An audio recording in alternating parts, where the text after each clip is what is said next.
a parent, he has a special responsibility over the son, and so he should be prosecuted in this case. And mind you, if you saw that mugshot of him, I mean, gosh, that struck me as a guy who was really unrepentant, who looked very smug in that mugshot. And so as a prosecutor, I'd want him, yeah, there it is, look at that. I mean, if you just lost your son, even if you weren't arrested for it, how are you even acting like that and looking like that into the camera? So, yeah, I have no sympathy for this guy, and hopefully he'll meet justice. And you're right. He's lost his 6-year-old son. Even if he's innocent of the charges, he's lost his child. All right, Tracy, let me ask you the same question. Your reaction when you hear the allegations? My reaction is horrified. You know, I practice in a lot of child welfare law too, as you did, and I've not seen this, but I have seen starving a child. And so this is a new one for me. You know, my experience is that, and this is unfortunate, that when law enforcement hears the word custody and they hear, you know, potentially a marital dispute or they perceive a marital dispute, that oftentimes it isn't taken as, I don't want to say it seriously, but it's treated somewhat differently. And so, you know, I'm glad to see that something is happening here and that they'll get to the bottom of what transpired and determine the facts as applied to the law and hopefully hold this person accountable.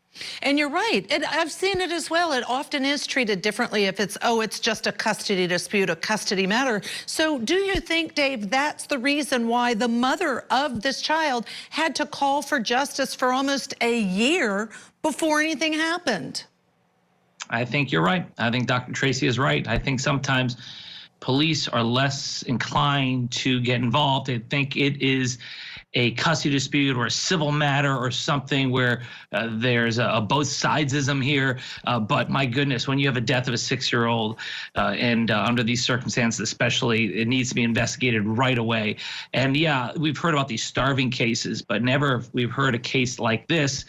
And hopefully this will, the fact that he's being prosecuted for it, will send a message to other fathers out there that you don't have to starve your child to death to be held accountable for your child's death. And in this case, it's a unique set of facts, but ultimately it's going to be up to prosecutors to do justice. And education is prevention. It's one of the reasons I love that Court TV allows us to highlight these youngest victims. But the other piece of this is, to your point, Dave, I can't tell you how many years I was the director of the Office of the Child Advocate for the state of Georgia. And often we did not see individuals prosecuted, parents prosecuted for deaths of their own children. And so in this case, you know, the intentional element, Tracy, how hard do you think, if the allegations are true that are alleged, how hard might it be or not to prove that it was intentional and that the father intended to murder his child?